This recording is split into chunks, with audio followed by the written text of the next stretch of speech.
Hello there, fellow cultists. This is DM Nell, and I am back with another Shadow Talk. This is episode number 162, and today I am covering the latest supplement, Glory, not the latest supplement, one of the latest supplements.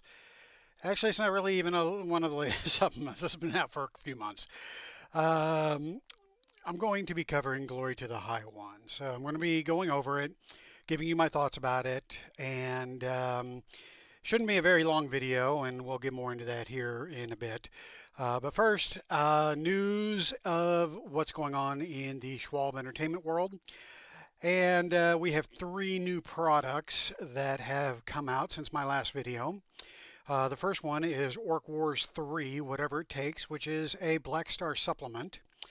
It's a novice adventure, and after escaping this deadly city of Kakris, players must find their next path forward and away from the Orc war machine. So yeah, this adventure series is interesting because it takes you to that time frame right when the emperor, the human emperor, was killed by the orc named Drudge, and the orcs basically took over the capital city of Kakris, and so yeah, that is the premise behind this whole adventure path.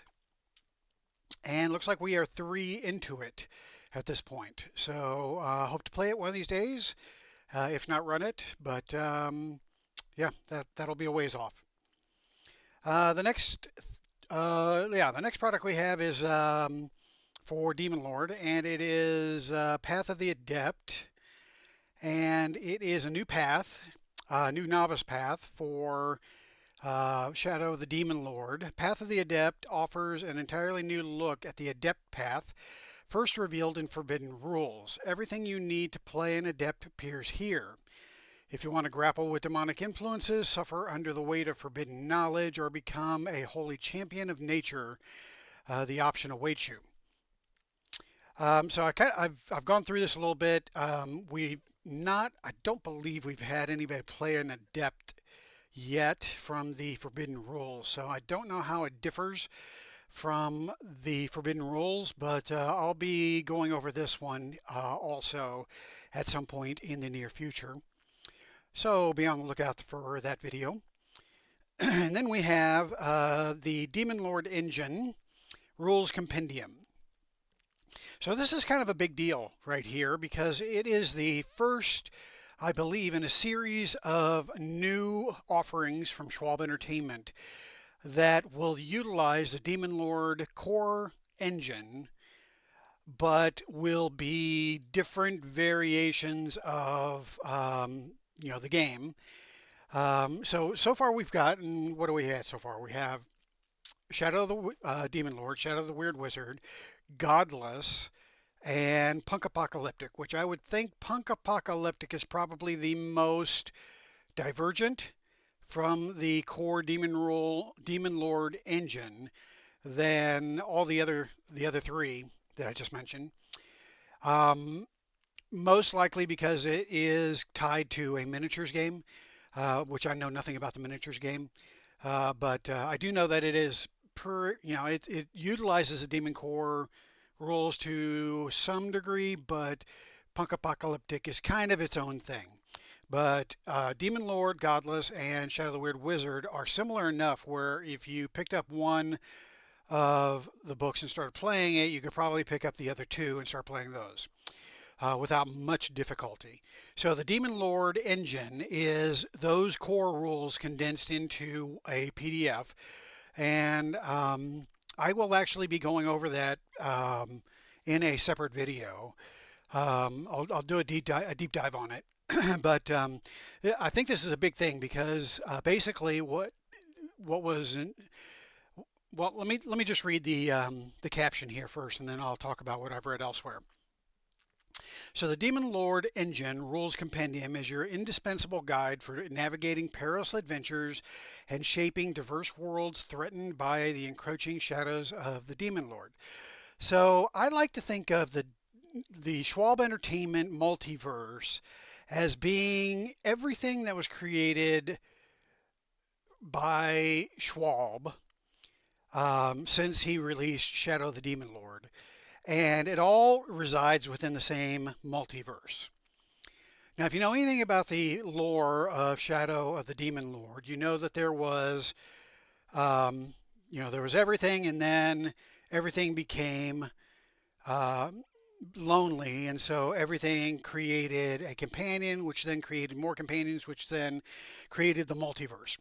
So that short story, or long story short, that is the origin story of the Demon Lord universe, right? So, Demon Lord, Weird Wizard, and Godless are all part of that multiverse, but they all reside in their own little universes. Now, this is not canon. I haven't read this anywhere, but this is my take on it. Okay, and I happen to like my take on it. So fuck you if you don't. But anyway, to each their own.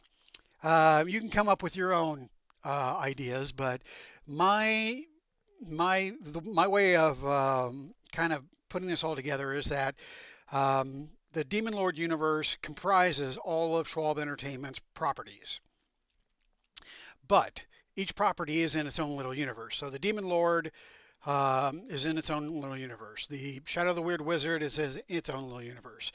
The Godless is in its own little universe, and so on and so forth. So that's how I like to think of the Schwab Entertainment games, and future games will be released using the Demon Lord engine, and I believe it will be also part of either these existing universes or will expand the multiverse of the Demon Lord. So we'll talk about that more in a separate video because it deserves a good long discussion. Plus, I haven't finished going through the rules compendium all the way, so I've kind of skimmed it because it just came out yesterday. More on the more on the rules compendium later. But all of these are available on Drive-Thru-RPG. So please support your local Schwab Entertainment dealer through Drive-Thru-RPG by going and picking up this stuff. Okay, now I got the hiccups. Okay, so that is the latest offerings. Now, what I would like to talk about today is, after I get a drink, Glory to the High One. Okay, that's better. Glory to the High One, which is it's I think the second supplement. The first supplement was Weird Ancestries. Still have the hiccups. Weird Ancestries was the first offering. The second offering is Glory to the High One. And this is a deep dive into the religion of the High One in the Shadow of the Weird Wizard universe. So, what is the religion of the High One? Well, it goes into a great amount of detail on what this religion is. And I got to be honest with you, before I even get into this video too deeply, into this topic too deeply, I don't like playing religious characters. I really don't enjoy being the healer or being the moral compass, or however you want to interpret the healer's role, or the worshiper of deities role in your campaign. I'm not that guy that plays them. I much prefer wizards. Be that as it may, I understand the purpose and the need to have the role. And so I understand why the supplement is necessary. I'm not sure why it was one of the first ones to be released, though. I think this could have been released a little bit further down the road. However, I think this may have been some of Schwab's way of, I don't know, cleansing his soul, or something, getting more of his demons out. However you want to view it. But basically, this book is a treatise on the religion of the High One. It goes into great detail on that religion, and um, I'm not going to go through the detail in this video. If you want that, if you're interested in, um, that topic, this topic, then I highly encourage you to get this supplement because it gives you all the detail that you would ever want for this type of religion in a role-playing game.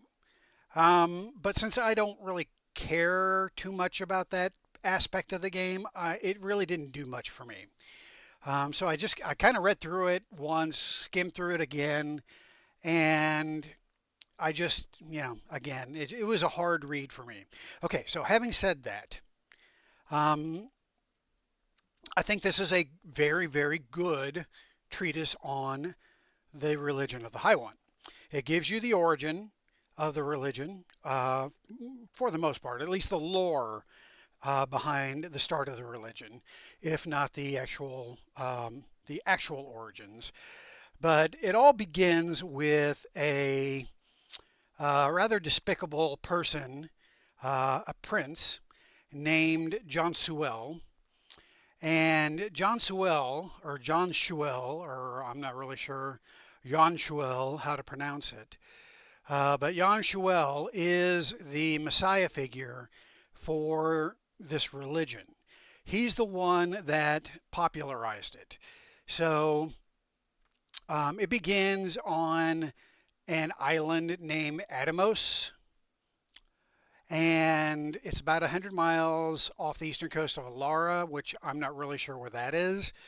The Alara is the old country. Okay, that's the landmass of the old country, as it states right there. So it's about 100 miles off the eastern coast of Alara. Okay, so they, had I'm trying to put this without reading actually from the text. I'm trying to summarize it the best that I can. Okay, so basically, this island worshipped a god named Atem, A-T-E-M, Atem. I'm not really sure how I would pronounce this. Probably Atem. And so this prince was, like I said, not a good guy. And he killed his father basically for the crown, and he did an in-family coup. And yeah, I don't want this. Get out of here. Okay. Whoops. Okay. Gosh darn it. I can't get rid of that stupid assistant. Yeah, hide for the session. Thank you. Okay, so Jan Sewell killed his father for his crown and carried out a bloody, violent campaign that added a dozen principalities to his own. He had come close to uniting all of the Alaran lands under one banner, and then he was betrayed. And so he was banished, and he found himself on this island of Atem, or Atem. And then he had some kind of weird vision, some kind of epiphany. He approached the people of the island who were going to kill him, but he managed to recite this epic poem called "The Trials of Atem," but from memory, from his vision, and that basically found him a new home. And so from there, it just kind of ballooned out. So John Shuel basically became a new person. He didn't, after he had this vision, he actually, his personality changed, and then he became this new person, and he went all in on this religion for the High One. Um, so he decided he was going to go back to his homeland and he was going to try to spread the faith. So he did, and he was, somewhat successful. He was eventually killed, and he became, a martyr. But not before the religion had taken root and had begun to explode in the old country. So, all of this text here basically goes into that. And again, I'm not really a big fan of it, so I'm not going to go into the detail again. Um, it talks about the Bible, which is called the Codex of Illumination. And the Bible contains these bullet points here. The first book contains, or the first part contains the story of Yahshua from birth to death. The second part lays down the laws of the church. The third part defines the enemies of the faith, talks about the adversary and the fiends in his service. And then the last book in the Codex has 777 songs, one for just about any situation. So that is the holy book of the High One. Now, the core premise of this book is that humanity has been enslaved up until now by the cycle of life and death. And the cycle of life and death, as you know, being a Schwab follower, is that mortals will live a mortal life, they will die, their soul will go into the underworld in Demon Lord, and in Weird Wizard it goes to the netherworld, I believe. And then from there, their memories of their previous life are wiped. And then their souls are recycled back into the world in a new body, and they live a new mortal life all over again with no recollection of their previous mortal life. So that is the cycle of life with which Yahshua and this faith believes to have been a form of slavery. And the High One offers escape from that vicious cycle by offering eternity in a place called paradise, which is basically heaven. And so, by following the tenets of the High One and the laws of the church, you can live a life such that when you die, you will go to paradise rather than suffering through another life cycle all over again. So that is basically the sell. That is the main selling point for this religion. There is an adversary, of course, called the adversary, who is the Christian equivalent of the devil. And the High One and the adversary are mortal enemies. In fact, the adversary lived in paradise until the High One came and booted his ass out, right? So now the High One is in, and I forget where. I should probably know this stuff by now. I've only been playing Shadow the Weird Wizard for a year. But at any rate, it's the equivalent of hell, right? I don't think it's called hell in Weird Wizard, but I forget what it is called. I'll find it here in just a second because I have my handy dandy Weird Wizard lore book here in front of me. Alrighty. Okay, so Lord Death is the one that recycles the souls in Weird Wizard, but the adversary is the bad guy. According to the Church of the High One, the adversary stole the throne of paradise until the Redeemer returned at the head of an angelic legion, defeated the usurper's fiendish minions, and cast them all into the netherworld. Well, there you go, the netherworld. That's what I said, right? I don't always have a shitty memory. Okay, so anyway, the adversary is in the netherworld. And so that is the classic duality. You have the ultimate good defined by the High One and the ultimate evil defined by the adversary. So very familiar, as you know. We have we have a religion that is similar in Shadow of the or Shadow of the Demon Lord, with the new god, but the devil's in the details. And the details in this book are different than that of the new god in Demon Lord. Okay, so it talks about the church today. Talks about church membership, the church hierarchy. You've got the pontiff, which is the head of the church. The cardinals report up to the pontiff. Bishops report up to the cardinals. Priests report up to the bishops. And then we've got acolytes and novitiates that report up to priests. Then you have the holy orders. I believe there's 7. No, there are 9. 9 sacred orders in the church. So you've got the defenders of temples and relics. You've got hammers of the High One. You've got hammers of the High One.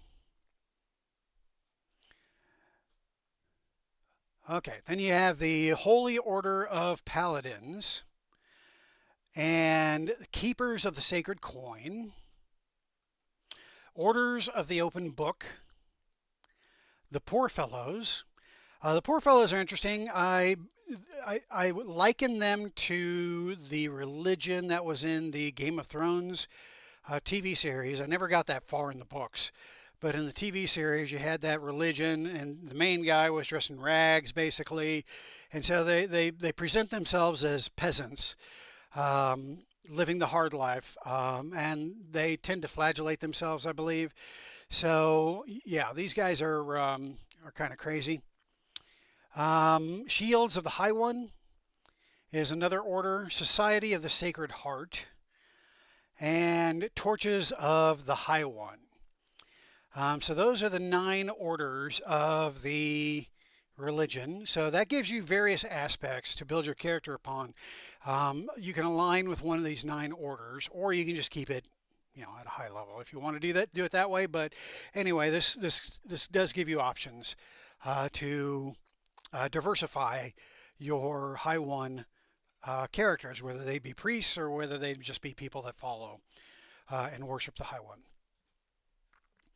Okay, then it talks about the heresies of the religion. So heresies arise when members of the faith develop ideas about their religion that compromise or contradict accepted doctrine.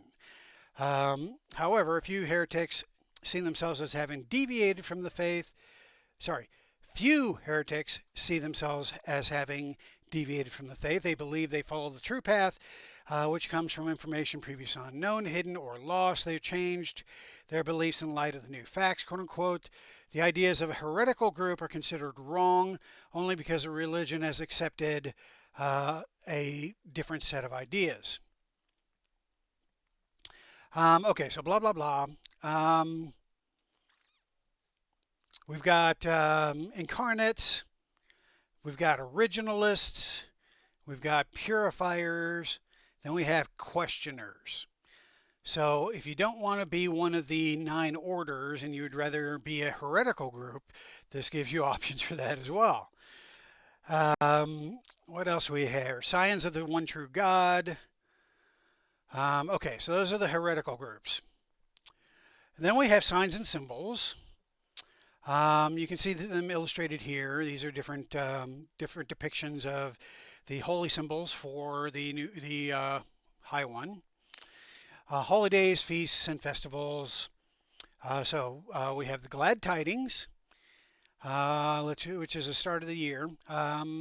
Day of All Saints, the Ascension, and Conversion. Then we have Festival of the Bridges and Ways. And then, of course, you have minor holidays here. So you can incorporate these into your campaign as you see fit. All right, then we have people and places for Chapter 3. various saints, houses of the holy, monasteries, shrines, holy ground, all described in those pages. Divine encounters include signs and omens, angelic visitation, seraph guardians and seraph messengers. So all of that's detailed. Like I said, this is chock full of detail for this religion. So if you're into that stuff, you'll eat this up. This is great stuff for you. Me, not so much.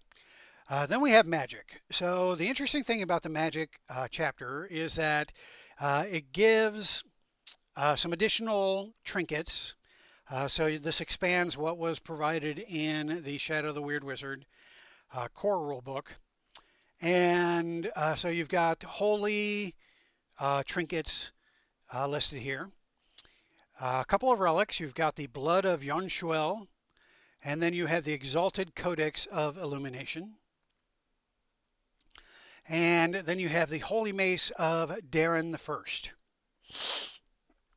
Excuse me. So 3 relics and then handful of trinkets. Okay, then you have something new. So this is an expansion of the magic system. This is the first place where you'll see magical rites. Now, magical rites are a different way of casting a spell, or in this case, doing a prayer or a miracle, or however you want to define holy magic. But this gives you a different way of doing it. So let's just read this real quick. If you belong to the Church of the High One, you can learn one or more of the magical rites described below, even all of them should you wish. Learning a rite requires you spend a downtime period at a temple or a monastery affiliated with the church. At the end of this period, make an intellect roll. On a success, you learn one of the following rites. On a failure, you make no discovery, but during the next downtime period, you attempt to learn a magical rite. You make the intellect roll with 1 boon.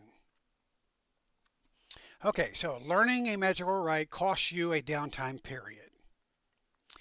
Once you do that, you have a chance of learning rite of the blessing, rite of bonding, rite of consecration, rite of recovery, or rite of sanctification. So each of these has some requirements. So just use rite of blessing for an example. I'm not going to read through all of these. So the requirements for rite of blessing: you spend 1 minute in prayer. You know 1 invocation spell and have all the castings for it. You have uncommon ingredients worth 1 silver piece. Okay, so if you don't have 1 or more of those requirements, you can't do this rite. The casting: you perform a ritual, expend all the castings of 1 invocation spell you have learned, and expend the required uncommon ingredients. The target is 1 ally within reach, and the duration is 24 hours. You touch and bestow 3 blessings on the target. When the target would make a luck roll, but before rolling the dice, they can expend 1 blessing to make the roll with 1 boon. Once the target has expended the last blessing, the effect ends early. All right, so that's the sort of thing that you can get out of a rite. Okay, so then we have spells. So to add to the list of spells that are already available, you have some religious focus spells here. Starting with the novice spells: Altar of the High One, Censure, Heavenly Raiment, Holy Light, Proclamation of Denial, and Spirit Away. Then you've got the expert spells: Condemnation, Gates of Paradise, Holy War, and Swords of the Seraphs. And then the master spells include Behold the Red Comet, Call Seraph, Face of the Redeemer, and Gift of Yonchuel.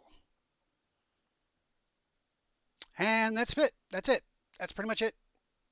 But it's a lot. It's only 37 pages in length, the PDF. I actually have the booklet, which you can get on DriveThruRPG. You can order print on demand. So I've got both. But yeah, it's not a very thick book, but it is chocked full of information. So, again, it's a great add to your game if you have players that worship the High One, because it gives you and them a hell of a lot more detail to work with than what was provided in the first two core rule books. Okay. If you're not interested in religion, then you can probably pass on this one. But if you're a completist as far as wanting to own everything that comes out for the game, then you'll probably want to at least pick up the PDF. All of it's on TTRPGs, so you can go out there. It's fairly cheap, so I recommend picking it up if you're interested. Okay, so I can't talk today for whatever reason, probably because I have to go back to work tomorrow after a week off. So, the back of my brain is still processing how to get back into that mindset. But at any rate, now you know Glory of the High One, and you can make an informed decision as to whether or not you want to go check it out. All right, my job is done. I will finish up this video now. Thank you for watching. My next video will probably be to cover with a fairy hand in hand.